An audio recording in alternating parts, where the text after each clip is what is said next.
Considering marriage advice for the newly hitched. There's a big step from engaged to married. It's not just exchanging rings and wedding vows, it's exchanging one lifestyle for another. Even as an engaged person, you had a certain independence that meant you had some space of your own. There was a part of your day or night that you were your own person.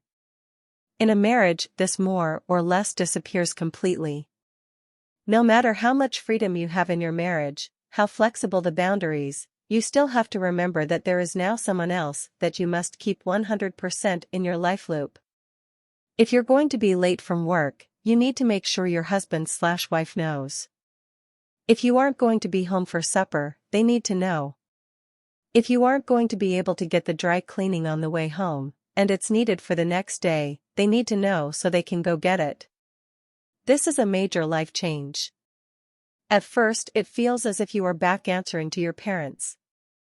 You may even rebel against the idea. But think about it for a moment. Your husband/wife always walks through the door at 6:52 p.m., give or take 4 minutes. You have supper waiting on the table. At 7:20 p.m., supper is cold, and they still haven't arrived. 8:25 p.m. when they walk through the door, you're halfway through dialing the number for the local hospital because you're sure something's happened to them. They smile and apologize for being late, but they got caught up in a last-minute meeting. No thought to the anguish you've been through picturing them hurt or worse. You don't want to be the one feeling this way, and so make sure you don't do the same kind of thing to your beloved. Letting your partner know your schedule is a sign of consideration. Of acknowledging that this other person cares about you and will worry if you are not where you've said you'll be at the time you said you'll be there. Gone too are the days when you could say, "Sure, I'll come for pizza tonight," to work colleagues without even thinking about it. First of all, you need to call your partner and tell them that this is what you're planning, and making sure that they're okay with it. Yes, I know, too bad if they aren't, but they may have made other plans for the evening that you don't know about, and so it is worth checking first. Consideration for your new husband or wife is the first and most important aspect of your marriage during the early days, because it's the thing that's most difficult to adjust to. Is your music too loud? Does your partner want to watch a different channel? Do you take all the blankets in bed? Do you snore?